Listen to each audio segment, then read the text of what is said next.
యేసు నామములో నిత్య జీవం, శాశ్వతానంద శాంతి.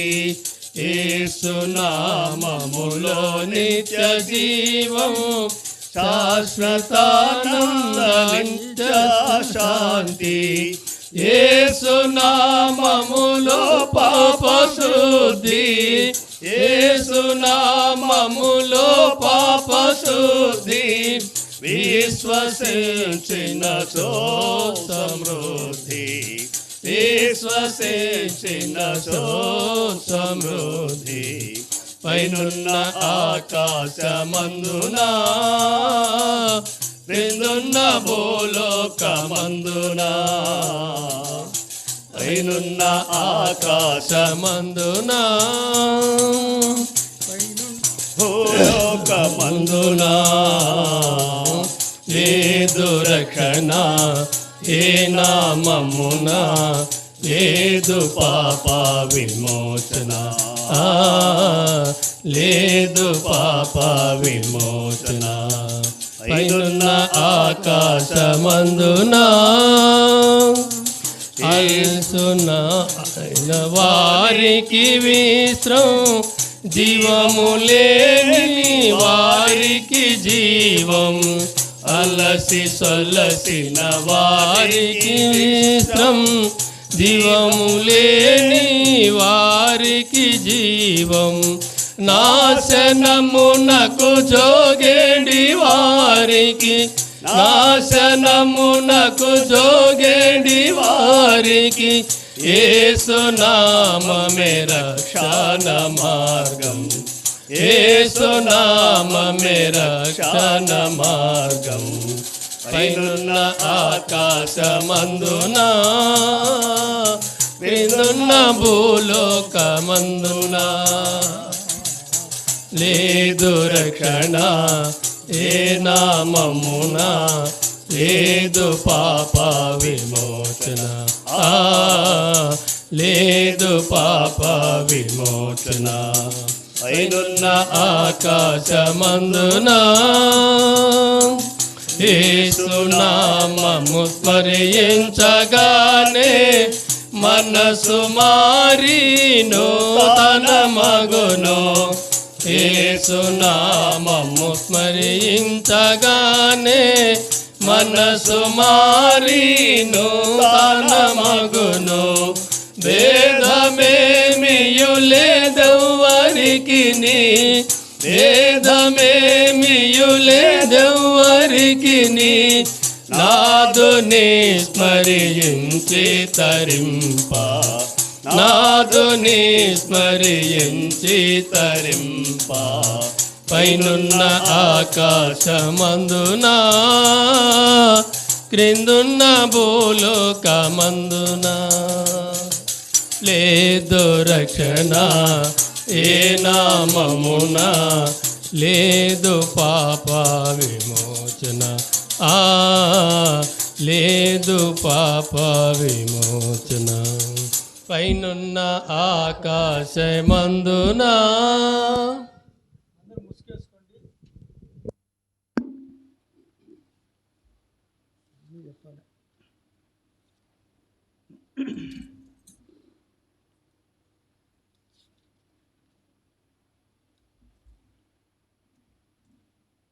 మరి ఒక పాట పాడుకుంటాం.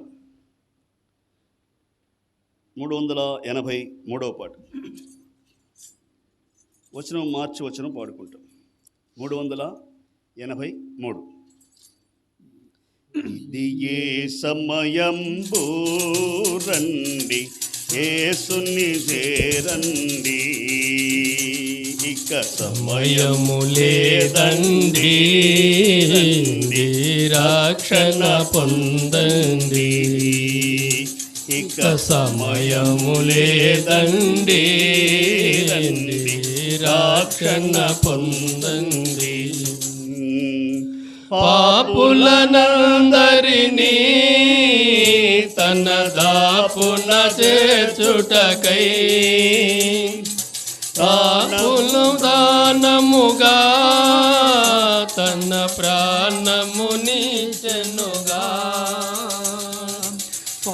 పాపులనందరినీ తన దాపున చేర్చెనుగా ప్రాణము దానముగా తన ప్రాణము నీచెనుగా మరణపు ముల్లోనూ విరచి విజయము నీచెనుగా మరణపు ముల్లోనూ విరచి విజయము నీచెనుగా ఇది ఏ సమయంబు రండి యేసుని చేరండి ఇక సమయము లేదండి రండి రక్షణ పొందండి ఇక సమయము లేదండి రండి రక్షణ పొందండి బుద్ధి లేని కన్నె కలవాలే మొద్దులుగానుంటే బుద్ధి లేని కన్నె కలవాలే మొద్దులుగానుంటే సిద్ధలలోనూ బోసి సిద్ధపడకపోతే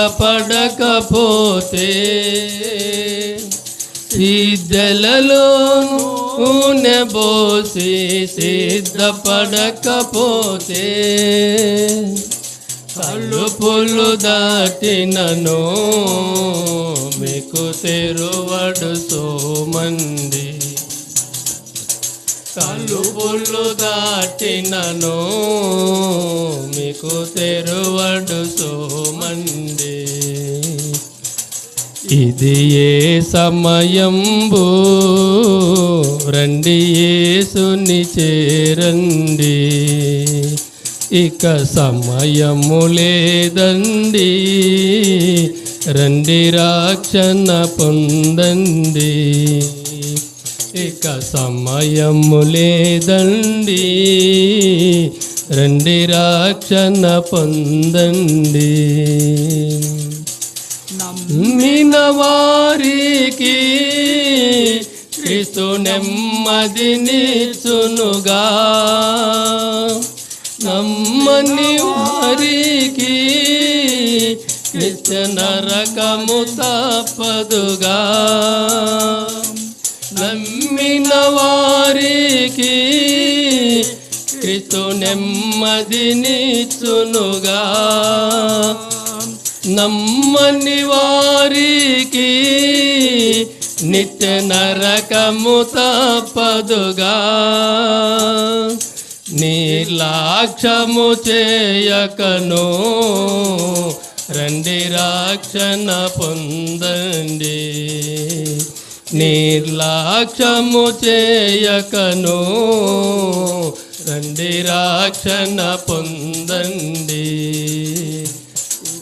ఇది ఏ సమయంబు రండి యేసుని చేరండి ఇక సమయము లేదండి రండి రక్షణ పొందండి ఇక సమయము లేదండి రండి రక్షణ పొందండి జాలము చేయకను మీరు హేళన చేయకను జాలము చేయకను మీరు హేళన చేయకను కులము తలమనుచు మీరు కాలము గడుపకను కులము తలమనుచు మీరు కాలము గడుపకను తరుణముండగానే మీరు త్వరపడిరారండి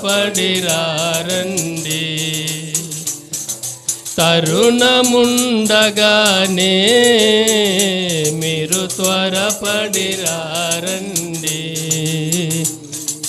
ఇది ఏ సమయంబు రండి యేసుని చేరండి, ఇక సమయము లేదండి, రండి రక్షణ పొందండి. ఇక సమయము లేదండి, రండి రక్షణ పొందండి.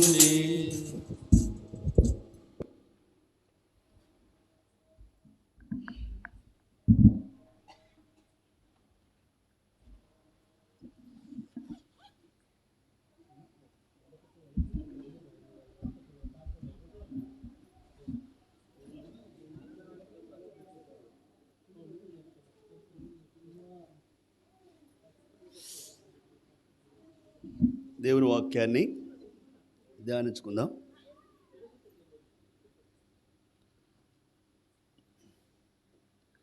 నలభై 48వ కీర్తన.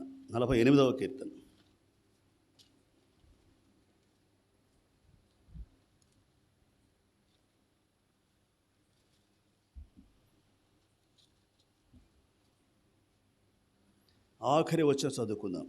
48వ కీర్తన ఆఖరి వచనం అంటే 14వ వచనాన్ని మనమందరం ఆఖరి వచనాన్ని కలిసి చదువుకుందాం. ఈ దేవుడు సదాకాలం మనకు దేవుడై ఉన్నాడు, మరణము వరకు ఆయన మనలను నడిపించును. మరలా చదువుకుందాం. ఈ దేవుడు సదాకాలము మనకు దేవుడై ఉన్నాడు, మరణము వరకు ఆయన మనలను నడిపించును. ప్రార్థన చేసుకుంటాం.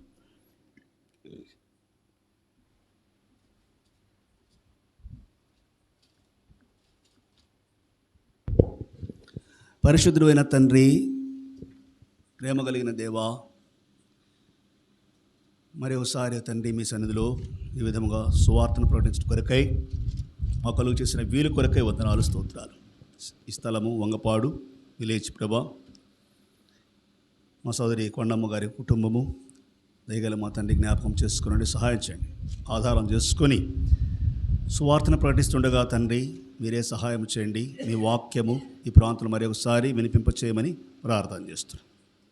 దయగల మా ప్రభా, సాతాను క్రియలు బంధించు తండ్రి, మీ స్వరం వినిపింపచేసి మీ నామానికి మేము తెచ్చుకోమని ప్రత్యేకించి ప్రార్థన చేస్తున్నాం. మీ దాసునైనా నన్ను కనికరించు ప్రభా, మీ రక్తంలో కడుగుము శుద్ధి చేయము. మీకు మహిమార్థమైన ప్రీతికరమైన సేవను చేయడానికి అభిషేకించు, బోరగా ఉపయోగించుకోమని ప్రార్థన చేస్తూ సహాయము చేయము. మీ స్వరము వినిపింపచేయమని యేసు క్రీస్తు నామములో వేడుకొంచున్నాము తండ్రి, ఆమేన్.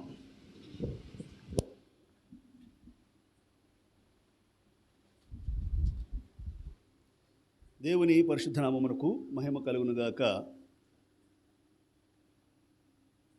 క్రీస్తునందు ప్రియమైన గ్రామస్తులారా, మీకందరికీ కూడా ప్రభువైన యేసు క్రీస్తు నామములో వందనాలు తెలియజేస్తున్నాను.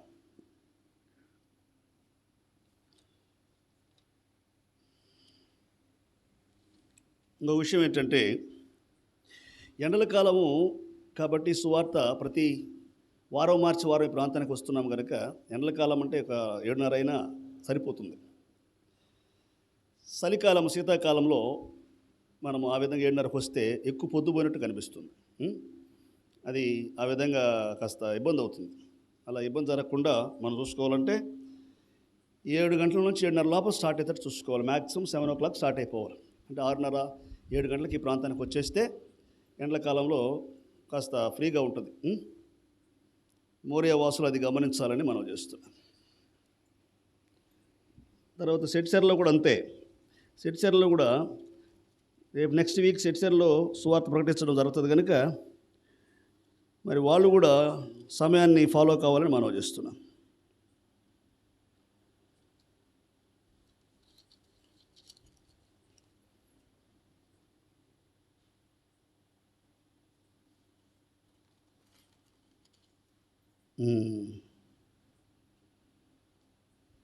అపోస్తుల కార్యం 16వ అధ్యాయము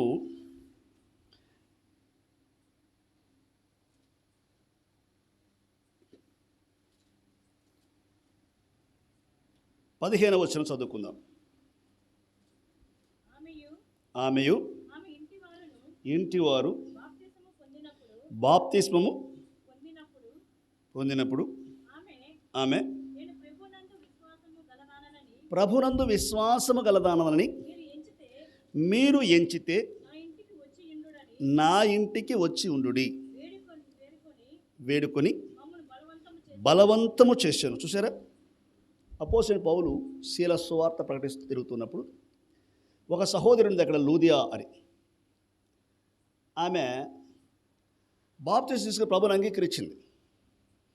ఆమె అంటుంది, నిజమేనండి, నేను యేసుక్రీస్తునందు విశ్వాసం ఉంచిన వాడను, విశ్వాసం ఉంచిన దానిను అని మీరు గమనించి గ్రహించినప్పుడు తప్పనిసరిగా మీరు మా ఇంటికి రావాలి అని వాళ్ళు ఏం చేసిందట, బలవంతం చేసిందట. ఇలాంటి విశ్వాసము ప్రియమైన వారు మనకు అవసరం. దేవుని పిల్లలను చేర్చుకోవడం. నేను అందరూ చెప్తున్నాను, ఏం చెప్తున్నాను, ఒక వారము ఒక ఇంట్లో, ఒక వారం ఒక ఇంట్లో అని చెప్పినాను. పోయినసారి వచ్చినప్పుడు ఇక్కడే కూడుకున్నాను, ఈసారి కూడా మళ్ళీ ఇక్కడే కూడుకున్నాను. మరి మిగతా వాళ్ళకి దేవుని సేవకులు కానీ వాళ్ళు రావడం ఇష్టం లేదా? వచ్చి సువార్త ప్రకటిస్తాం కదా, అంతకుమించి ఇంకేం చేయం కదా. సువార్త ప్రకటిస్తాం, మీరు ఏదైనా పెడితే తింటాము, లేదంటే గమ్ముగా వెళ్ళిపోతాం, అంతే కదా. మరి ఎందుకు అలాగా ఆలోచిస్తున్నారు చెప్పండి? దేవుని పిల్లలు నా ఇంటికి రావాలా, దేవుని వాక్యం నా ఇంటి మీద నుంచి వెళ్ళాలా, ఇది ఆశపడాలా. అర్థమవుతుందా? కనుక మిమ్మల్ని అందరినీ మరొకసారి ప్రేమతో నేను మనవి చేస్తున్నాను. సంఘమును ఆహ్వానించుకోవడము, సేవకులు రమ్మని కోరుకోవడం ఏమైనా అవసరం? బలవంతం చేసింది ఆమె, మీరు రండి మా ఇంటికి. వాళ్ళు రాలా, మేము వస్తామని చెప్తున్నా కానీ మీరు ఆహ్వానించడానికి ఇబ్బంది పడుతున్నారు, భయపడుతున్నారు. ఓయేమో వాళ్ళు వస్తే ఎట్టా, వాళ్ళు వస్తే ఏం వస్తే ఏమవుతుంది? వాక్యం ప్రకటించే కదా వెళ్తాము. చెప్పండి. కనుక ఒకటి ఇక్కడ కొండక్కున్నది, కమలక్కున్నది, మేరెక్కున్నది, కాశెక్కున్నది, 4 కుటుంబాలు ఉన్నాయి. నలుగురు 4 వారాలు సువార్త ప్రకటించడానికి ఉపయోగపడ్డారనుకోండి, నాకు ఎంత సంతోషంగా ఉంటుంది. సంఘానికి కూడా అది అవసరం. అది అలాగ మీరు సిద్ధపడాలని మనవి చేస్తున్నాను. స్తుతి కూడిక వేరు, సువార్త ప్రకటించడానికి అవకాశం ఏర్పాటు చేయడం వేరు. అర్థమైందా? 42వ కీర్తన 48వ కీర్తన ఏదో వేరు. ఈ దేవుడు సదాకాలము మనకు దేవుడై ఉన్నాడు. అది ఈ దేవుడు సదాకాలము దేవుడై ఉన్నాడు. ఎవరు ఈ దేవుడు? ఇది ఇంపార్టెంట్. ఈ దేవుడు ఎవరు? ఈ దేవుడు ఎవరు? అర్థమవుతుందా? ప్రభు చిత్తమైతే కొన్ని ఒక 4-5 ఆలోచనలు మీకు చెబుతాను. ఈ దేవుడు ఎవరు? ఎవరు ఈ దేవుడు? ప్రియ సహోదరుడు, సహజంగా ఏంటంటే అందరికీ ఉండే ఆలోచన ఏంటంటే ఏందో చేసుకుంటున్నారు, ఏందో చెప్పుకుంటున్నారు. కరెక్టే. అందరికీ తెలిసినటువంటిది ఏంటది? యేసు ప్రభువు వారు గురించి ప్రకటిస్తున్నారు. ఇప్పుడు ఏమవుతుందంటే యేసు ప్రభువు వారిని ప్రకటించడం ఎట్టనాయా, వీళ్ళని వీళ్ళు ప్రకటించుకోవడము ఎక్కువైపోయింది. వీళ్ళని వీళ్ళు ప్రకటించుకోవడం ఎట్లాగా? మీరు మేము, మీరు మేము, ఇలాగా తయారైపోయింది. మనము అనే మాటే పోయింది. మనము అనే మాటే పోయి మీరు మేము అనే మాట వచ్చేసింది. అర్థమైందా? కనుక దేవుని యొక్క వాక్యంలో ఈ దేవుడు మనకు సదాకాలము దేవుడై ఉన్నాడు. నిన్న మాత్రం దేవుడు కాదు, మొన్న దేవుడు కాదు, ఎప్పుడు ఈయనే, సదాకాలం ఎప్పుడూ మనకు దేవుడై ఉన్నాడు. మనకు దేవుడై ఉన్నాడు. అందుకోసం రాయబడింది, యెహోవా తమకు దేవుడుగా గల జనులు ధన్యులు. సో ధన్యులు అంటే అర్థం ఏంటి తెలుసా? ఆశీర్వదించబడిన వారు అని. ఆశీర్వదించబడిన, బ్లెస్డ్ పీపుల్, ఆశీర్వదించబడిన వారు ధన్యులు. ఈరోజు ఆయనను మనము దేవుడిగా కలుగుట ద్వారా ధన్యులమైనాం. మరి ఆయన మనం దేవుడిగా కలగాలంటే ఆ దేవుడు ఎవరని మనకు తెలియాలి. యేసు ప్రభువుని తెలుసు, కానీ ఎవరు ఆయన? ఆయనలో ఉన్న లక్షణాలు ఏంటి? జక్కయ్య యేసు ప్రభుని చూడాలనుకున్నాడు. అక్కడ ఏం రాయబడింది? లూకాసు వార్త 19వ అధ్యాయంలో యేసు ఎవరో చూడగోరెను Jakkayya. He wants to see the Jesus who he was. చూసారా? ఎవరు ఆయన? ఇది నాకు కావాలా, నాకు ఆయన ఎవరో కావాలి. పోయినసారి ఇక్కడ సువార్త ప్రకటించారు. సమరయ స్త్రీ ఎవరో తెలుసుకునేదానికి మొట్టమొదట ఏమని గ్రహించింది ఆమె? ఆయన వేష భాషలను బట్టి ఈయన వేషాలు ఈ రకంగా ఉంటే వీళ్ళు యూదులై ఉంటారు అని చెప్పేసి ఈయన యూదులై ఉంటాడని యూదులు లాగుంది మీరు అని చెప్పేసి మీరు యూదులు అని చెప్పింది. ఆ తర్వాత ఆమె జీవితం గురించి చెప్పిన తర్వాత వెంటనే ఆమె ఏమన్నది, మాకు ఈయన ఎవరో ప్రవక్త లాగుంది, ఈయన నా బ్రతుకంతా చెప్పేస్తున్నాడు అన్నది. ఏమన్నది, ఈయన ఎవరో ప్రవక్త లాగుంది, నాకు మొత్తం చెప్పేస్తున్నాడు చెప్పి, మాకు ఒక ఆయన వస్తాడయ్యా మెస్సయ్య అని, ఆయన వచ్చి మాకు అన్ని విషయాలు చెబుతాడు, నేర్పిస్తాడు అన్నది. నేనేనమ్మా మాట్లాడుతున్నాను కదా, నీతో మాట్లాడుతున్న మెస్సయాను నేనే మెస్సయాను అని ఎప్పుడైతే చెప్పిందో అప్పుడు అన్నది, నేను చేసినవన్నీ నాతో చెప్పిన ఈయన క్రీస్తు కాడా, ఈయన మెస్సయ్య కదా అని అప్పుడు గ్రహించింది. చూసారా, మొట్టమొదటి ఏమని గ్రహించింది, యూదుడని గ్రహించింది వేషాన్ని బట్టి. వేషాన్ని బట్టి ఈ లోకంలో కూడా ఏమండి మన కొన్ని విషయాలు రండి కూర్చోండి, దానం గారు కాడ కూర్చోండి. వేషాన్ని బట్టి మనం కూడా కొన్నిసార్లు ఏం చేస్తుంటాము, పలాని జత తెల్లగుడ్లు వేసుకున్నాడు కాబట్టి ఈయన లాయర్ అయి ఉంటాడో, లేకపోతే నన్ను చూడండి కొన్ని చోట్ల ఏమో లాయర్ అనుకుంటారు. రైల్వే స్టేషన్స్కి వెళ్ళి ట్రైన్కి వెళ్ళిపోతుంటే సార్ నన్ను అడుగుతుంటే, సార్ ఒక టికెట్ ఇప్పిండి సార్ మాకు, నాకు టికెట్ లేదు స్వామి అంటే వాళ్ళు నన్ను అడుగుతుంటారు టికెట్ ఏంది అంటే నా గొడవలు.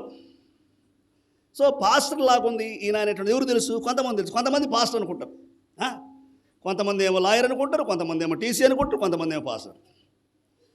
అలాగనే కొంతమంది ఏమండి మామూలు గుడ్డలు వేసుకున్నా కానీ వాళ్ళు పెద్ద పెద్ద ఆఫీసర్ లాగుంటారు. ఆయన మామూలు గుడ్డలేకి ఈయన ఎవరలే మామూలు ఆయనలే అనుకుంటారు. తీరా చూస్తే ఆయన ఏమంటాడు, నేను పలానా ఆఫీసర్ని అంటాడు. ఆయన ఆఫీసర్ అనేది నీకు అర్థం కాదు, ఊరే పెద్ద ఆఫీసర్ సార్ ఆయన. వేషాన్ని బట్టి మనుషులు డిసైడ్ కాకూడదు. ఈ రోజుల్లో మనుషులు అట్నే తయారైనారు, వేషాన్ని బట్టి ఈ విధంగా ఉన్నారంటే వీళ్ళు పలానోళ్ళు అంటారు. ఈ రోజుల్లో ఏమేమి తెలుసుకున్నా తెలుసా, వేషాన్ని బట్టి ఏమండి మనుషుల యొక్క వృత్తులు మాత్రమే కాదు, మనుషుల కులాలు కూడా తెలుసుకుంటున్నారు వేషాలను బట్టి. వీళ్ళ మొక్కలు వీళ్ళు ఎవరు చూస్తే వీళ్ళు పలానోళ్ళు అయి ఉంటారా,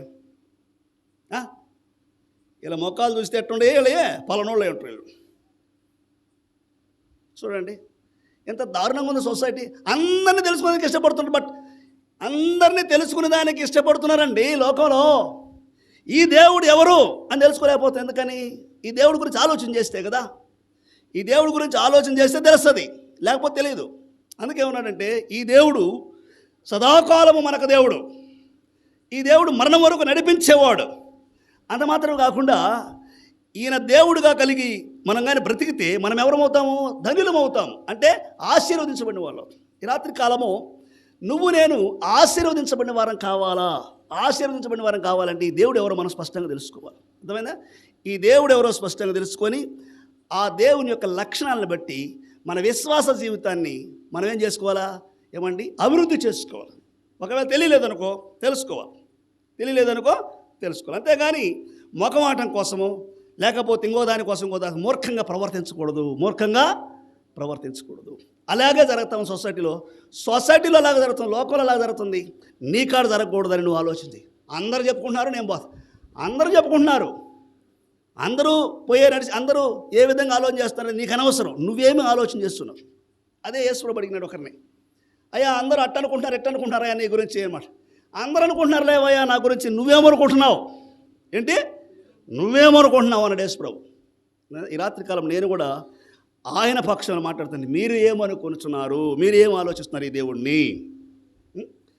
2వ కొరింథీ పత్రిక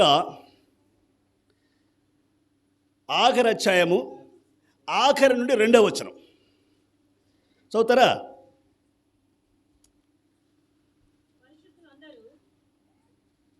పరిశుద్ధులందరూ చెప్పుచున్నారు, కృపయు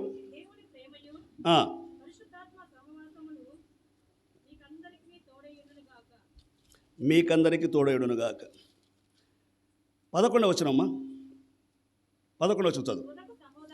తుదకు సహోదరులారా సంతోషించుడి, సంపూర్ణయుండుడి, ఆదరణ కలిగియుండుడి, ఏక మనస్సు గలవారయుండుడి, సమాధానముగా ఉండుడి, ప్రేమ సమాధానములకు కర్తయగు దేవుడు మీకు తోడైయుండును. చూసావా? ఏమండి, తుదకు సహోదరులారా ఏమేం కలిగి ఉండమన్నాడు? సంతోషం ఉండమంటున్నాడు. నెక్స్ట్ సంపూర్ణంగా ఉండమంటున్నాడు. తర్వాత ఆదరణ కలిగి ఉండాలి. తర్వాత ఏక మనస్సు కలిగిన వారం ఉండాలి. సమాధానంగా ఉండాలి. ఎందుకు ఇలాగ చెప్తున్నాడు? సమాధానంగా ఉండాలని, ఆదరణకరంగా ఉండాలని, ఏమండి సంతోషంగా ఉండాలని, ఏక మనసు గలవారై ఉండాలని ఎందుకు చెప్తున్నాడు ఆయన? ఈ దేవుడు నీ దేవుడు అయినాడు అన్నప్పుడు ఆలోచన చేయి.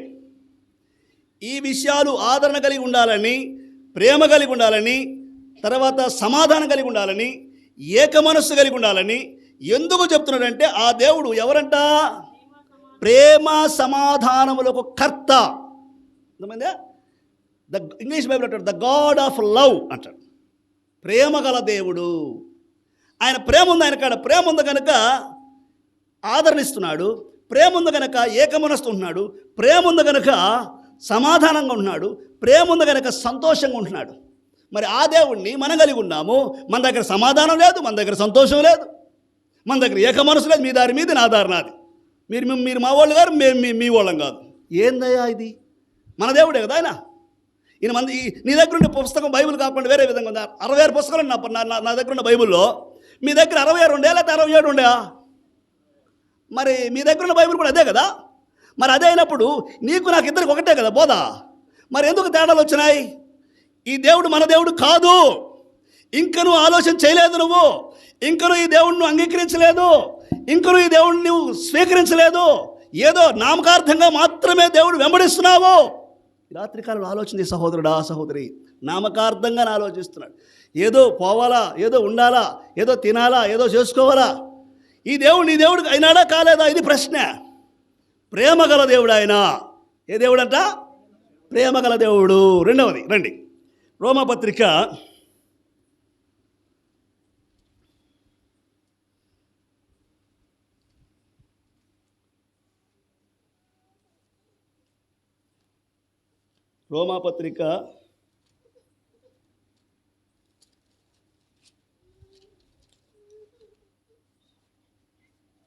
15వ అధ్యాయం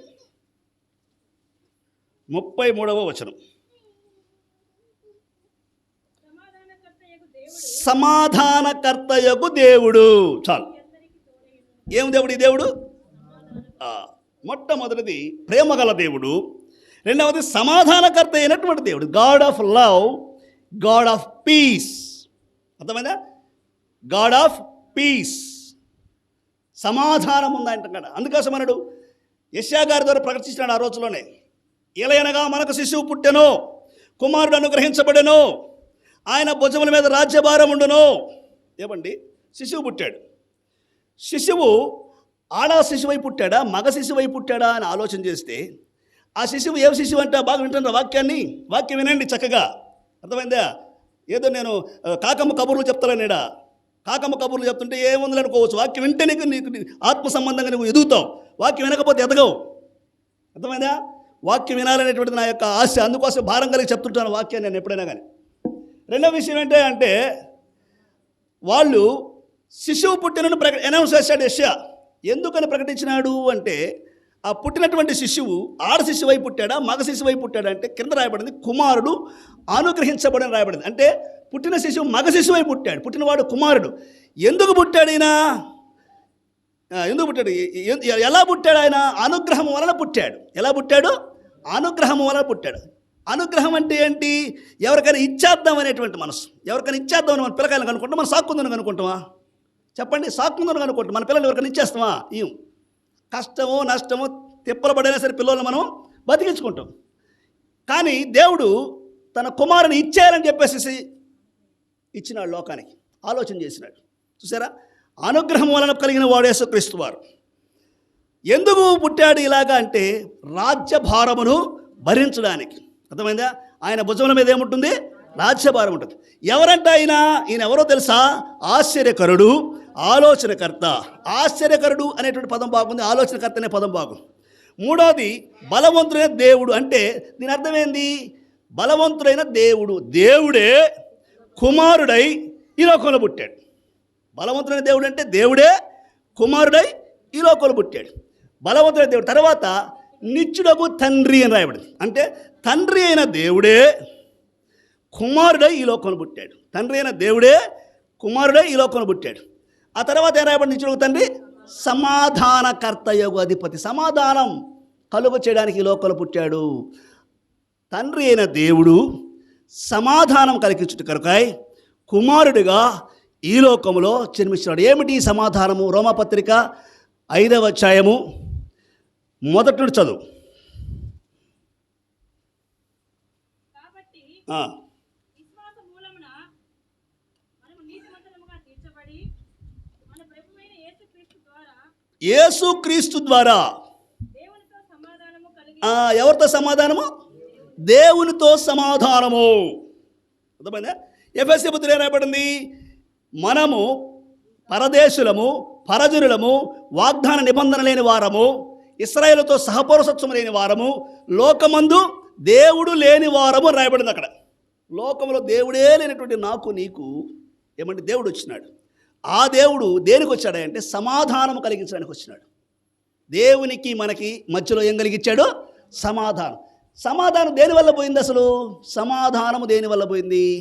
ఏమండి? అవిధేయత వల్ల పోయింది. సమాధానం దేనివల్ల పోయింది? మన దగ్గర ఉన్న అవిధేయత, మన దగ్గర ఉన్నటువంటి పొరపాట్లు, మన దగ్గర ఉన్న పాపములు మనల్ని ఏం చేసే? దేవునికి దూరం చేసి. అదే రాస్తాడు యెషయా గ్రంథంలో, మీ పాపములు మీకును మీ దేవునికి మధ్య అడ్డముగా ఉన్నవి. యెషయా గ్రంథం 55వ అధ్యాయం 59వ అధ్యాయం. మీ పాపములు మీకును మీ దేవుని మధ్య. కాబట్టి పాపములు తీసివేయట కొరకై యేసు ప్రభు వారి లోకంలో జన్మించి మనలను ఏం చేశాడు? ఏమండి? సమాధానపరిచాడు. ఏం చేశాడు?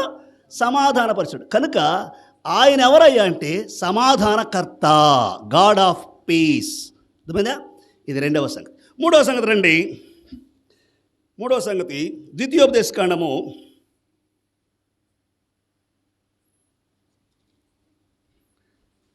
32వ అధ్యాయం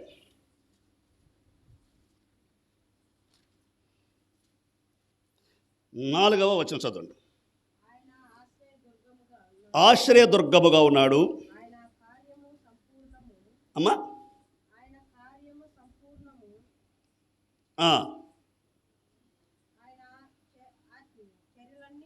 చర్యలన్నీ న్యాయములు, నిర్దోషి అయి నమ్ముకొనదగిన దేవుడు, నీతిపరుడు, యథార్థవంతుడు. ఇది సంగతి. ఆయన ఎవరంట? నమ్ముకొనదగిన దేవుడు. ఇంగ్లీష్ బైబిల్ అంటాడు ట్రూత్ అంటాడు. సత్యవంతుడు, ఆయన యథార్థవంతుడు, ఆయన నీతివంతుడు. ఆయన దగ్గర ఏముంది? సత్యం ఉంది. ఏముంది? సత్యం ఉన్నది. మనమేమో ఏమండి దేంట్లో ఉన్నాము? అసత్యంలో ఉన్నాము. అసత్యంలో ఉండడం మాత్రమే కాకుండా అసత్యమే చెబుతున్నాం.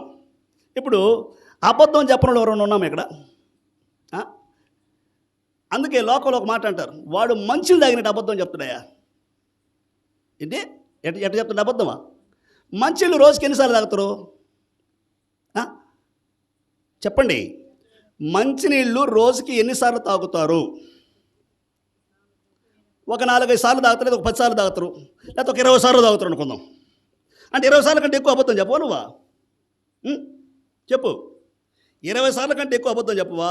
అంటే నేను మంచిలు తాగినట్టు అబద్ధం చెప్తాడు జనం అని అంటున్నారు కదా, దాన్ని నేను ఒప్పుకోను. గాలి పీల్చుకున్నట్టు అబద్ధం చెప్తున్నారు వీడు. అంటే లేస్తే అబద్ధమే. లేస్తే మాట తెరిస్తే అబద్ధమే. మాట తెరిస్తే నోరు తెరిస్తే అబద్ధమే. ప్రతి చిన్నదానికి అబద్ధమే. ప్రాణం పోద్దు కదా. కానీ మనిషి ఏం చెప్తాడు? అబద్ధం. ఏమన్నా ఫోన్ ఎత్తలేదు అన్న, నేను బయట ఉన్నాను అన్న అంటే పోద్ది. ఒకవేళ అన్న నేను ఫోన్ గమనించలేదు అన్న అంటే పోద్ది. లేకపోతే ఇంకేదైనా చెప్పొచ్చు. ఏదైనా అవసరమయ్యి ఒకవేళ మిస్ అయితే పక్కన అందుబాటులో ఉంటాడు, ఫోన్ జేబులోనే ఉంటుంది, రింగ్ అవుద్ది. నేను ఎండగా వంగపడలు లేను, నేను బేస్తరపేటలో ఉన్నాను. ఏందిదే? దానికి అబద్ధం. ప్రాణం పోద్దా? అబద్ధం దేనికి? నువ్వు అబద్ధం చెప్పే కొంది ఎవరికి దూరం అవుతున్నావు తెలుసా? తెలియకుండానే మీ ఇద్దరి మధ్య దూరం పెరిగిపోతూ ఉంటుంది. రోమాపత్రిక 3వ అధ్యాయము 4వ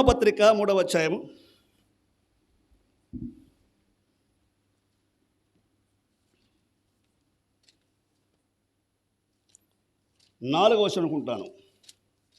ఈ మాటలలో నీ మాటలలో నీవు నీతిమంతుడుగా తీర్చబడినట్లును నీవు నీతిమంతులుగా తీర్చబడినట్లు నీవు వ్యాజ్యమాడినప్పుడు వ్యాజ్యమాడినట్లు గెలుచున్నట్లు అని రాయబడిన వాయబడిన ప్రకారము ప్రతి మనుష్యుడు అబద్ధికుడగును, కానీ దేవుడు సత్యవంతుడు. సత్యవంతుడు కాక తీరడు.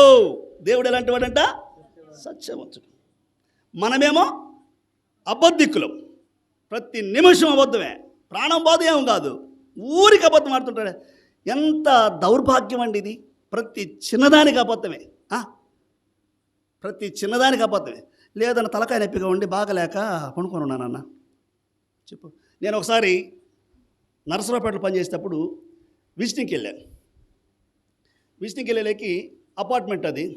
ఆ అపార్ట్మెంట్లో ఈ ముందు పక్క కిటికీ, మామూలు కిటికీలు వేసి ఉంటారు, లోపల కట్టన వేసుకుంటే లోపల కనపడదు.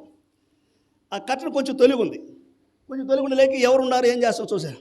వాళ్ళ పాప లోపల టీవీ చూస్తూ ఉంది. ఇంకా తర్వాత నేను తలుపు తట్టలేకి టక్కున ఆ అమ్మాయి వచ్చి తలుపు తీసింది. అమ్మ అంకుల్ వచ్చాడమ్మా అని చెప్పేసి సప్పని ఇంట్లోకి వెళ్ళిపోయింది. వాళ్ళ అమ్మ వచ్చింది. అన్న రండి అన్న, టీవీ ఆన్లో ఉంది ఏంది? ఎప్పుడు ఇంతేనండి మా ఇంట్లోనా, ఎప్పుడు ఆఫ్లో ఉంటుందంట టీవీ, ఇవాళ ఆన్లో అయిందంట. అది ఏంది అవసరం? నేను అడిగినానా, అక్క టీవీ పెట్టుకున్నాను ఏంది అక్క అని, టీవీ పెట్టుకున్నవి ఏంది అక్క అని అడిగినానా, టీవీ ఎందుకు చూస్తుంది అక్క అని అడిగినానా. ఎప్పుడు ఆన్ కాదంట ఇంట్లో, ఇవాళ ఇప్పుడే ఆన్ అయిందంట. ఇదేంది ఆన్ అయి ఉంది ఇది? నాకు ఆశ్చర్యంగా ఉందన్న. ఆ అక్క చెప్ప భలే ఆశ్చర్యం వేసింది నాకు. వాళ్ళ కూతురు అప్పుడు దాకా సినిమా చూసిపోయింది. ఏదో హిందీ సినిమా పెట్టుకొని చూసుకుంటా ఉంది ఆ అమ్మాయి. నేను ఎందుకు చెప్తానంటే, ప్రాణం బాధ ఏమి బాధ, నోరు తెరిస్తే అబద్ధం ఆడేస్తూ ఉంటారండి. అవసరమే లేనటువంటి విషయాలకి విశ్వాసులు అబద్ధం ఆడుతున్నారు, అవిశ్వాసులు అబద్ధం ఆడుతున్నారు. ఈ అబద్ధాలు ఆడుతూ నా దేవుడా యేసుప్రభు అంటాడు. యేసుప్రభు సత్యవంతుడు, నీ దేవుడా? నువ్వు అబద్ధికుడు కదా, ఆయనేమో సత్యవంతుడు కదా, మరి నీ దేవుడు అవుతుడా చెప్పు? ఎట్టవుతుంది మన దేవుడు? ఆయన కాలేడు కదా. ఆలోచించి ప్రియ సహోదరుడా సహోదరి, ఆలోచించాయి. ఆయన సత్యవంతుడు కాక తీరడు. అపోస్తలుడు పౌలు అన్నాడు, ఆయన సత్యవంతుడు కాక తీరడు. మనమేమవుతామంట? మన మాటలన్నీ అట్టనే ఉండి లేస్తే అబద్ధాలు ఆడుతూ ఉంటుంది. ఏమండి, ఈ విధంగా మనం జీవిస్తా నా దేవుడు యేసుప్రభు అంటే ఎట్ట చెప్పు? మనం ప్రేమే చూపించకుండా మా దేవుడు యేసుప్రభు అంటే ఎట్ట చెప్పు? సమాధానం లేకుండా, ఏక మనసు లేకుండా మా దేవుడు యేసుప్రభు అంటే ఎట్ట చెప్పు? యేసుప్రభు దేవుడు నీకు ఎట్టయినాడు చెప్పు? ఈ దేవుడు మీ దేవుడా మా దేవుడా? మీ దేవుడు కాదు, మా దేవుడు కాదు, మన దేవుడినా. ఈయన ఎవరైనా మన దేవుడు. ఈ రాత్రికాలం వాక్యం ఉంటున్న సహోదరుడా సహోదరి, ఆలోచించాయి. ఈ దేవుడు సత్యవంతుడు. అందుకే రాయబడిందంటే ఇంగ్లీష్ బైబిల్లో ద గాడ్ ఆఫ్ ట్రూత్ అని రాయబడింది. ఏమండి? God of love, God of peace, God of truth. సత్యవంతుడు. ఇంకొక మాట చూపిస్తానండి. రోమపత్రిక 15వ అధ్యాయము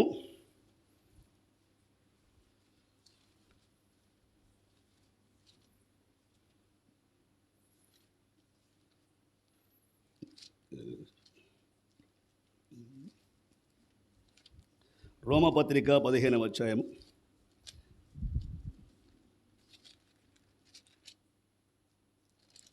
13వ వచనం చదువు. కాగా పరిశుద్ధాత్మ శక్తి పొంది విస్తారముగా నిరీక్షణ కలవారగుటకు నిరీక్షణకర్తయగు దేవుడు విశ్వాసము ద్వారా సమస్త ఆనందముతో ఏం దేవుడు? ఆయన నిరీక్షణకు కర్త. మన దేవుడు నిరీక్షణకు కర్త. కనుక ప్రియ సహోదరులు ఆలోచించాయి. నిరీక్షణ వలనే ఈరోజు ధైర్యంగా మరి విశ్వాసులు ఉంటున్నారు. ఏరాయబడింది? నిరీక్షణ లే మాటలు మీతో చెప్పుచున్నాను, క్రీస్తునందు మృతులైన వారు మొదట లేస్తారు. సరే, ఎంత గొప్ప నిరీక్షణ మన దేవుడు మనకి ఇచ్చినాడు. అందుకే ఉన్నాడు ఆఖరి వచనంలో, మొదటి తెస్సలోనికైన పత్రిక 5వ వచనం ఆఖరి వచనం ఏమన్నాడు? సదాకాలము ప్రభుతో కూడా ఉందుము కనుక ఈ మాటల చేత మీరు ఒకరినొకరు ఆదరించుకునుడి. మీరు ఒకరినొకరు ఆదరించుకునే. కనుక ప్రియ సహోదరి సహోదరుడా, మనము ఆదరించుకోవాలి అనేటువంటిది గుర్తుపెట్టుకోండి. ఎందుకు ఆదరించుకోవాలి అంటే, మనకు ఒక నిరీక్షణ ఏర్పాటు చేశాడు దేవుడు. మనకేం ఏర్పాటు చేశాడు? నిరీక్షణ ఏర్పాటు చేశాడు. నిరీక్షణను బట్టి మనమందరము కూడా ఏమండి యేసుక్రీస్తుని విశ్వాసం ఉంచినటువంటి వారముగా ఉంటున్నాం. ఆయన విశ్వాసం ఉంచడం ద్వారా ఈ గొప్ప నిరీక్షణ మనకు కలిగింది. ఎట్ట కలిగింది? మొదటి దశలోపత్రిలో ఏం రాయబడింది? ఆయన మృతుల్లో నుండి లేచుట ద్వారా. ఏమండి యేసుక్రీస్తు వారు మరణమును జయించి తిరిగి లేచుట ద్వారా కలిగిన గొప్ప భాగ్యం ఏందో తెలుసా? నిరీక్షణ. ఏమండి ఏం కలిగింది? నిరీక్షణ కలిగింది. కాబట్టి ఈ నిరీక్షణతోటి మనమందరము కూడా ధైర్యంగా కూర్చోగలుగుతున్నాం. ధైర్యంగా యేసు ప్రభు నందు విశ్వాసం ఉంచడం ద్వారా నాకు ఈ గొప్ప నిరీక్షణ ఉంది, గొప్ప మేలు ఉంది, ప్రభు రాజ్యంలో నాకు భాగం ఉంది, నాకు స్థానం ఉంది అని ధైర్యంగా ఉండగలుగుతున్నాం. ఈరోజు అట్టి ధైర్యముతో నువ్వు నేను ఉన్నామనేటువంటిది ఎంత వాస్తవం అది. ఈ రోజుల్లో ప్రియ సహోదరుడా, గొప్ప నిరీక్షణ ఉంది నాకు అని చెప్పుకునేటువంటి నువ్వు చిన్న చిన్న విషయాల్లో ఏమండి నిరీక్షణ కోల్పోతున్నావా లేదా? చిన్న చిన్న విషయం, సరేలే చూద్దాం, వస్తుందిలే, చేద్దాం అని అనుకుంటున్నావా? అనుకోవట్లేవు కదా. అట్ట జరిగి బాగుండు, ఇట్లా జరిగి బాగుండు, ఏంది నాకు ఓపిక లేకుండా పోతున్నాను, నాకు ఓపిక ఎస్ నీకు ఓపిక లేకుండా పోతుంది. ఓపిక లేకుండా పోయేటువంటి పరిస్థితి ఎందుకు వస్తుంది అంటే నువ్వు త్వరగా జరగాలని ఆశిస్తున్నావేమో. ఈ రోజుల్లో చాలామంది అదే చేస్తున్నారు, త్వరగా జరగాలని ఆశపడేటువంటి విధానమే ఎక్కువగా మన జీవితంలో ఉంటూ ఉంది. దీనివల్లనే ప్రియమైన వలన మనం స్పష్టమైన నిరీక్షణను ప్రభు యందు కలిగి కొనసాగలేకపోతున్నాం. కాబట్టి మన దగ్గర ఏముండాలి తెలుసా? నిరీక్షణ ఉండాలి. ప్రభు నాకు సహాయం చేస్తాడు, ఒక దినమున దేవుడు నన్ను హెచ్చిస్తాడు అని ఆశ ఉండాలి. ఒక అమ్మాయి ఉందంట, ఆ అమ్మాయి ఒక హోటల్లో పనిచేస్తుందంట, ఒక రెస్టారెంట్. అది సిటీలో రెస్టారెంట్లో పనిచేస్తే మంచి గౌరవార్థంగానే చూస్తారు, బాగా వాళ్ళకి డబ్బులు కూడా వస్తూ ఉంటాయి. ఒక ముసలాయన వచ్చాడంట, వచ్చి రెస్టారెంట్ ముందు నిలబడ్డాట. పెద్ద ఆయన రండి. సహజంగా ఏం చేస్తారంటే రెస్టారెంట్లలో ఉండే వాళ్ళకి చెప్తారు, మీరు ఎవరు వచ్చినా ఏ కస్టమర్ వచ్చినా ముందు లోపలికి చూడండి. మరి అమ్మాయి పెద్ద ఆయన మరి ఆడున్నావు ఏంది, రా లోపలికి రా, కూర్చుందిరా, ఏం కావాలి చెప్పు అని. అక్కడ కూర్చొని ఉన్నటువంటి ఆయన పేరేంటి, కౌంటర్ దగ్గర కూర్చున్న మేనేజరు చూసి మాయ్ ఇట్లా అని అన్నట్ట. పోయిందంట. ఏంది ఆయన పిలుస్తుండవా, ఆయన డబ్బులు కడతాడా తినదానికే, ఆయన పిలుస్తుండవు ఏంది, డబ్బులు కడతావు తినదాన్ని డబ్బులు కడతాడా అని తిట్టాడంట. హలో బాకు. ఆ ముసలాయన మాత్రం ఆడనే నిలబడి 2 అడుగులు లోపలికి వచ్చి కూర్చోయ్యా అన్నదంట. మళ్ళా చూసినట్టు గట్టిగా అమ్మాయి సాయ, మళ్ళీ గట్టిగా చూసేలేక అమ్మాయి సాయ. ఆ అమ్మాయి చూసిలే, ఈయన నన్ను నా బాధ్యతే కదా అది. ఇప్పుడు మేము హోటల్లో ఉద్యోగం వచ్చేటప్పుడు చెప్తారంట వాళ్ళకి, మీరు వచ్చిన వాళ్ళందరినీ చక్కగా లోపల తీసుకొచ్చుకోండి, మంచిగా వాళ్ళని కూర్చోబెట్టుకోండి, ప్రేమ చూపించిన వాళ్ళ మీద వాళ్ళకి ఏం కావాలో తెచ్చిపెట్టండి, ఇలాగ హోటల్స్లో చెప్తారంట. ఆ అమ్మాయి అదే చేసింది. కానీ ఈయన మేనేజర్ మాత్రం తిడుతుండే. ఈ అమ్మాయి కంటే పెద్ద క్యాడర్ అది, మేనేజర్ క్యాడర్ అంటే కాస్త పెద్ద క్యాడర్ కదా. పెద్ద క్యాడర్ ఉండి ఆ అమ్మాయిని చూసి కాస్త ఆయన తిట్టాడు. తర్వాత ఆ ముసలాయన తిండి పెట్టమన్నాడంట. అంటే భోజనం మంచి ఏర్పాట్లు చేశారు, అడిగి నెల తెచ్చి పెట్టింది పాప. మా పాప అన్నీ తినడట. అన్నీ తిని చేతులు ఆడ కడుక్కోవాలమ్మన్నాడు. అడుగుంది ఆడ కడుక్కోపో అన్నది. చేతులు కడుక్కొని సింకు చూపించిందట, ఆడ కడుక్కో పెద్ద ఆయన. చేతులు కడుక్కొని నేరుగా కౌంటర్ కడుపు డబ్బులు కట్టాలి కదా, ఆ డబ్బులు కట్టకుండా పెద్ద ఆయన అట్లే వెళ్ళిపోయినట్టు. అప్పుడు పిలిచినట్టు ఈడు, ఇట్లా నువ్వు నేను చెప్పలా డబ్బులు కట్టడమ్మా, నువ్వు ఇబ్బంది పడతా, ఇప్పుడు కట్టు, ఆ ముసలోడు తిన్న డబ్బులు నువ్వు కట్టు అని ఈ అమ్మాయిని మామూలుగా తిడతలేడట. నువ్వు నీ చేతులు కట్ చేస్తా, ఆయన ఎంత తినడో ఆ బిల్లు ఎంత నువ్వు కట్టాలి, ఇప్పుడు కట్టకపోతే నీ చేతులు కట్ చేస్తా ఆయన ఆ అమ్మాయి తెగ తిట్టాడంట. అరే ఏంది పెద్ద ఆయన ఎంత ప్రేమ చూపించాను నేను, వీళ్ళు చెప్పిందే కదా, వచ్చిన వాళ్ళు లోపల తీసుకొచ్చుకోమన్నారు కదా, నేను అదే కదా చేశాను, ఏంది నన్ను ఇట్లా తిడుతున్నాడు అని చెప్పి ఆ అమ్మాయి చాలా బాధపడిందంట. సర్లే ఏం చేస్తాం, ముసలోడు మరి మా నాయన కంటే పెద్దోళ్ళు లాగున్నాడు, తినలే మరి మా తాత అనుకుంటాను, తినిపోయింది అనుకుంటాను, ఎట్టొకటి కట్టుకుందని పాప ఆ బిడ్డ కొంచెం బాధపడినా ఆయన తిట్టిన తిట్లకే ఓపిక పట్టిందని. ఓపిక బట్టి ఆయన ఇస్తరాకుని తీసి దాంట్లో వేయబోతుందండి. ఆ ఇస్తరాకుని తీసి వేయడానికి వేరే వాళ్ళు వస్తారు కదా, ఎంఐ సర్వింగ్ తీసేది వాళ్ళు వేరే వాళ్ళు బ్యాచ్, వేరే వాళ్ళు ఇస్తరాకుని తీసి దాంట్లో వేయబోయేటప్పుడు ఆయన తిన్న ఇస్తరాకు కింద ఒక కాగితం ఉందంట. అమ్మ దీని కింద ఏదో కాగితం ఉందమ్మా అని చెప్పి వాడు చెప్పినట్టు నేరుగా పోయి ఆ కాగితం తెచ్చుకున్నట్టు. ఆ కాగితం తెచ్చుకుని ఆ కాగితం చూసింది, నేను ఈ హోటల్కి ఓనర్ని. నేను ఎవరిని? ఆ మేనేజర్ని అర్జెంటుగా పీకేస్తున్నాను, ఆ మేనేజర్ పోస్ట్ నీది అన్నాడు. చూసావా, ఆ మేనేజర్ నేను అర్జెంటుగా పీకేస్తుండా, ఇప్పుడు ఆ మేనేజర్ పోస్ట్ నీది, పో కూర్చోపో, మేనేజర్ పోస్ట్లో కూర్చోపోను. నా హోటల్కి కస్టమర్ని తీసుకురమ్మని చెప్పింది నేను, నా హోటల్ పరిస్థితి చూద్దామని వచ్చింది నేను, కానీ నువ్వు నన్ను ఎంతగానో ఆదరించావమ్మా. నీలాంటి వాళ్ళు నాకు కావాలా, నీలాంటి వాళ్ళు నాకు కావాల్సి ఉంటే ఆ పనికిమాలినోడు ఏ విధంగా తిట్టాడమ్మా నిన్ను, నేను చూస్తూనే ఉన్నానమ్మా, నిన్ను తిట్టిందంతా నేను చూస్తున్నానమ్మా, నువ్వు పోయి కూర్చొని వాడిని పంపించే ఇంటికి. అయ్యా ఇదయ్యా సంగతి అంటే భయపడిపోయాడు, గడగడగడ వణికిపోయాడు. ఓనర్ వచ్చి ఎందుకు చెప్తాడంటే, ఇదే నీవు ఒకవేళ పూర్తి స్థాయిలో ఓడిపోయిన స్థితిలో ఉండొచ్చు, కానీ నీ తండ్రి అయిన దేవుడు నిన్ను విడిచిపెట్టడు. ఆయన యందు నువ్వు నిరీక్షణ ఉంచకుండా ఆగబాకో, అయిపోయింది అనుకోబాకో. ఏ విధంగా నీకు ఉపయోగపడతాడో, ఏ విధంగా నిన్ను హెచ్చిస్తాడో, ఏ విధంగా నీకు మేలు చేస్తాడో, ఏ విధంగా నిన్ను పలకరిస్తాడో నాకు తెలియదు. కానీ ఈయన ఎవరంట? ఈయన నిరీక్షణకు కర్త. ఈయన ఎవరంట? ఈయన నిరీక్షణకు కర్త. అర్థమైందా? కాబట్టి ప్రియ సోదరుడా, గుర్తుపెట్టుకో, మన దేవుడు నిరీక్షణకు కర్త అయినటువంటి వాడు. మొట్టమొదటి గాడ్ ఆఫ్ హోప్, ఇంగ్లీష్లో మొట్టమొదటిది గాడ్ ఆఫ్ లవ్, రెండవది గాడ్ ఆఫ్ పీస్, మూడవది గాడ్ ఆఫ్ ట్రూత్, నాలుగవది గాడ్ ఆఫ్ హోప్, నిరీక్షణకు కర్త. ఇప్పుడు ఐదవది చూపించి దేవుని వాక్యాన్ని ముగిస్తారు. అపోస్తుల కార్యము 7వ అధ్యాయము 2వ వచనం.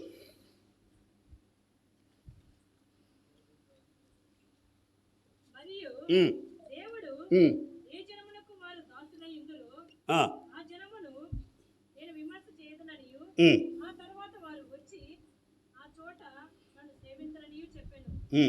మరియు ఆయన సున్నతి విషయమైన నిబంధన. అపోస్తుల కార్యం 7వ అధ్యాయం 2వ వచనం చదివేది.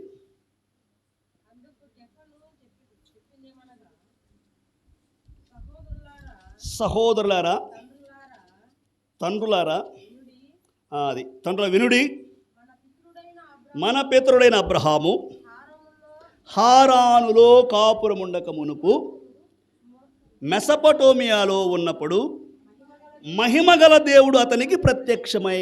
ఏం దేవుడట? అబ్రహామునకు మహిమ ఎందుకు? అబ్రహామునకు మహిమ ఎందుకు? ప్రియ సహోదరుడా, అసలు మహిమగల దేవుడు అనేటువంటి అర్థం ఏంటి అంటే, బైబిల్ రాయబడింది రోమపత్రిక 3వ అధ్యాయం 23వ వచనం చదువుకుంటాం మనం. ఏ భేదము లేదు, అందరూ పాపము చేసి దేవుడు అనుగ్రహించు మహిమ పోయింది. అబ్రహాము యొక్క జీవితము దేంట్లో ఉంది అంటే పాపములో ఉంది. విగ్రహారాధన అనేటువంటి పాపములో అబ్రహాము ఉన్నాడు. దేంట్లో ఉన్నాడంట? విగ్రహారాధన అనే పాపములో అబ్రహాము ఉన్నాడు. అలాంటి అబ్రహామును దేవుడు పిలిచాడు. ఎట్ట పిలిచాడు? మహిమ గలవాడుగా పిలిచాడు. అబ్రహామా రా, నేను నీకు చూపించి దేశాను. అబ్రహాము, ఇప్పుడు చెప్పండి, ఆయన ఎవరి దేవుడు? ఆయన మీ దేవుడా, మా దేవుడా? మన దేవుడు. ఎవరి దేవుడు ఆయన? ఈ రాత్రికాలం ప్రియ సహోదరుడా, మన దేవుడైతే మన దగ్గర ఏముండాలా? సమాధానం ఉండాలి. మన దగ్గర ఏముండాలా? ప్రేమ ఉండాలా. మన దగ్గర ఏముండాలా? మన దేవుడు అయినప్పుడు మన దగ్గర సత్యం ఉండాలా, అబద్ధాలు ఉండకూడదు. మన దేవుడు అయినప్పుడు మన దగ్గర సమాధానము, నిరీక్షణ ఉండాలా. మన దగ్గర ఏముండాలా? ఫైనల్గా మహిమ ఉండాలి. ఏముండాలా? అర్థమవుతుందా? ఈ రాత్రికాలము సువార్త వాక్యమును గమనిస్తున్న సహోదరుడా, సహోదరి, ఈ దేవుడు నీ దేవుడైనాడా? ఆలోచన చేసుకొని తీర్మానం చేసుకొని ఈ దేవుణ్ణి నీవు అనుభవించాలని ప్రేమపూర్వక నేను మనం చేస్తే ఈ మాటలు ముగిస్తున్నాను. వాక్యం కొరకు ప్రార్థన చేస్తాం. ఆనందరావు గారు రండి, ప్రార్థన చేయండి. వాక్యం కొరకు ప్రార్థన చేయండి.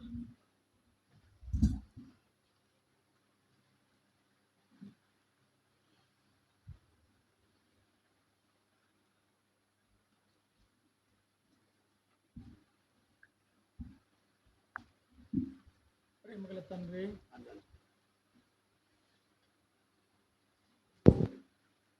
తండ్రి, కృపగల నాయన, నీకు వందనములు.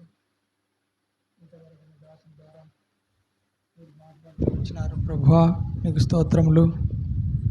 ప్రియమైనటువంటి మా తండ్రి, నీవు ప్రేమ కలిగినటువంటి దేవుడవని, సమాధానమునకు కర్తవని, నిరీక్షణకు కర్తవని, మహిమ కలిగినటువంటి దేవుడవని, ప్రభా మాతో మాట్లాడుతూ వచ్చినారు. ప్రభా నీకు స్తోత్రములు.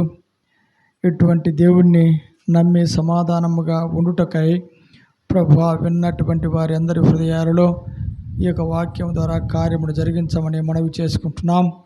మేము కూడా మా విశ్వాసమును వృద్ధిపరుచుకున్నటకై కృపచూపమని ప్రార్థన చేస్తూ సమస్తమును చక్కపరచమని ప్రార్థన చేస్తూ ఏ ఇంటి నుండి అయితే ఈ సువార్త అనేకులకు ప్రకటించబడుతూ ఉంటున్నదో వారు కారణము గనుక కొండక్కను మరి ఇరుగు పొరుగు ప్రభా కుటుంబాల వారిని జ్ఞాపకం చేసుకొని వారికి గొప్ప బహుమానమును దయచేయమని ప్రభా దయగల తండ్రి ఈ మైక్ ద్వారా ఈ వాక్యమును విన్నటువంటి హృదయంలో కార్యము జరిగించి నీ నామమున విశ్వాసము పొంది రక్షణ పొంది నరకమును తప్పించుకున్నట్టు కృప చూపమని యేసయ్య పరిశుద్ధ నామమున సాగిలపడి స్తుతించి ప్రార్థిస్తున్నాము తండ్రి.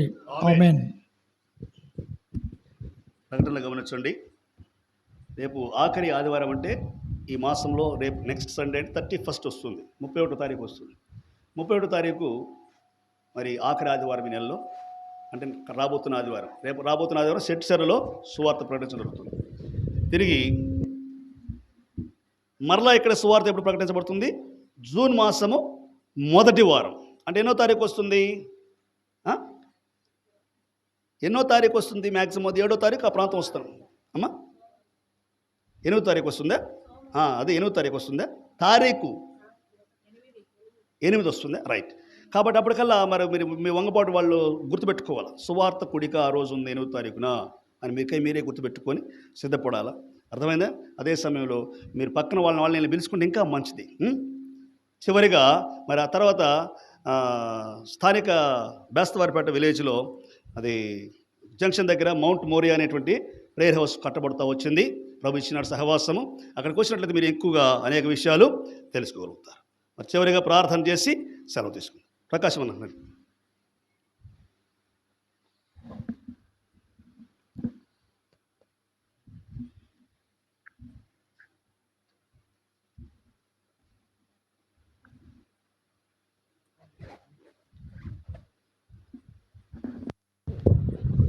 పరిశుద్ధమైన ప్రేమగల నమ్మకమైన జీవముగల తండ్రి, మీ పరిశుద్ధ పాదములకై స్తుతులు స్తోత్రాలు వందనాలు చెల్లిస్తున్నాం.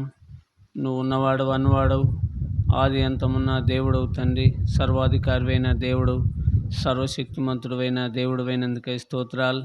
సాయంకాల సమయంలో మరొకసారి ఈ యొక్క గృహంలో తండ్రి స్థలంలో సువార్త కూడిక జరుగుటకు నువ్వు ఇచ్చిన కృపకై స్తోత్రాలు వందనాలు. నాయన నీ దాసం ద్వారా చెప్పబడిన మాటలు బట్టి స్తోత్రాలు. మీరు మహిమగల దేవుడవు తండ్రి, ఆదరించే దేవుడవు తండ్రి, మీరు కాపాడే దేవుడు. నీ దాసంతో తండ్రి 5 అనుభవాలు మీరు బయలుపరిచినందుకే స్తోత్రాలు వందనాలు. మేము కూడా తండ్రి నీ సన్నిధిలో నమ్మకస్తులుగా ఉండి దేవ యథార్థవంతులుగా ఉండి తండ్రి, ఓ దేవా మీరే కృప చూపించు, సాయం చేయండి దేవా. మీరు మై కీర్తనలు తండ్రి 49వ అధ్యాయంలో ఈ దేవుడు సదాకాలము ఉన్నవాడన్న సెలవు ఇచ్చినావు. నువ్వు మా దేవుడవు తండ్రి. నీ ప్రేమను మేము కూడా ఎల్లడిపరిచి మీ సన్నిధిలో నమ్మకస్తులుగా ఉండి సంపూర్ణులుగా ఉండటకు సిద్ధపరచము, సాయం చేయండి. మీరే కృప చూపించండి. నిజాసాలు కొండకను బట్టి వందనాలు, వారికి ఇచ్చిన సంతానం బట్టి వందనాలు దేవా. ఈ కుటుంబాన్ని ఆధారం చేసుకొని నీ దయగల మాటలు, ప్రేమగల మాటలను మీరు వెల్లడిపరిచినందుకే స్తోత్రాలు వందనాలు. ముందున్న సమయం కొరకు మీరు సిద్ధపరచు, సాయం చేయండి. కుటుంబాన్ని ఆశ్రయించండి. దైవ సేవకుని బట్టి అక్కను, వారి పిల్లలను, కుటుంబాన్ని కూడా మీరు ఆదరించండి. మీ ప్రేమను బట్టి స్తోత్రాలు. మేము కూడా తండ్రి బేస్తవారిపేట నుంచి తండ్రి మౌర్య ప్రార్థన మందిరం నుంచి సంఘంతో సహవాసం కలిగి ఈ స్థలానికి వచ్చి నీ మాటలు వింటకు నువ్వు ఇచ్చిన కృపకై స్తోత్రాలు వందనాలు. నీ చిత్తమైతే మరొక దినము నేను గణపరుస్తూ సాయం చేయండి. చెప్పబడిన మాటలు ఫలింప చేయండి, ఆశీర్వదించండి. వినవారికి లోతైన కార్యం చేయండి. మీకే ఘనత మహిమ స్తుతులు ఆరోపించుకొనమని మా ప్రభువును, మీ ప్రియకుమారుడు, మా రక్షకుడు అయిన యేసుక్రీస్తు ప్రభు నామంలోనే అడిగి ప్రార్థించి స్తుతించి వేడుకొంచున్నాము తండ్రి. ఆమేన్. ఆమేన్. ప్రభువైన యేసుక్రీస్తు కృపయు, తండ్రైన దేవుని ప్రేమయు, పరిశుద్ధాత్మని యొక్క అన్యోన్య సహవాసం, సమాధానం మనకును లోకమును సకల పరిస్థితులకు స్థానిక వంగపాడు విలేజ్లో ఉన్నటువంటి మా ప్రియుల కుటుంబాలు సదాకాలము తోడై నడిపించునుగాక. ఆమేన్. ఆమేన్. అందరికీ వందనం.